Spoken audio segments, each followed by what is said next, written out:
ఐదేళ్లు అవినీతి అక్రమాలతో అరాచక పాలన సాగించి రాష్ట్రాన్ని నాశనం చేసినందుకే వైసీపీ ఎమ్మెల్యేలు శాసనసభకు రాకుండా మొహం చాటేస్తున్నారని రాయదుర్గం ఎమ్మెల్యే కాలవ శ్రీనివాసులు విమర్శించారు.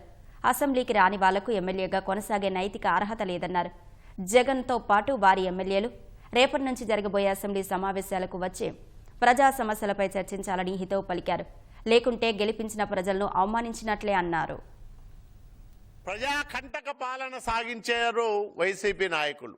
భూమిని అత్యంత వివాదాస్పదంగా మార్చి రాజ్యాంగ వ్యవస్థలను భ్రష్టు పట్టించి పాలనను అవినీతిమయం అసమర్థ పరిపాలన సాగించి రాష్ట్రాన్ని సర్వనాశనం చేశారు. కాబట్టి జగన్మోహన్ రెడ్డి అండుకు ఈరోజు శాసనసభలో మాట్లాడడానికి జంకుతున్నారు, భయపడుతున్నారు, బెంబేలెత్తిపోతా ఉన్నారు. దానికనే శాసనసభకు మొహం చాటేస్తున్నారని కూడా ఈ సందర్భంగా నేను చెప్పదలుచుకున్నాం.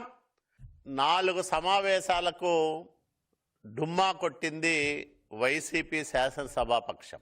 మొక్కుబడిగా గవర్నర్ గారి ప్రసంగం రోజు రావడం, వీలైతే పేపర్లు చించేయడం, విసిరి కొట్టడం, సభ నుంచి వెళ్ళిపోవడం, ఇది వీళ్ళ తీరు.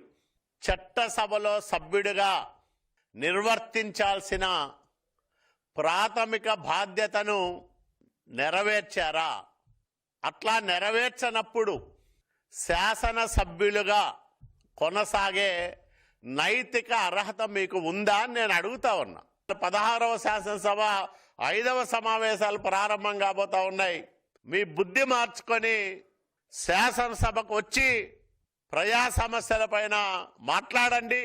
నిర్మాణాత్మకమైన విమర్శలతో, సహేతుకమైన ఆరోపణలతో మీరు ప్రభుత్వాన్ని ప్రశ్నించండి.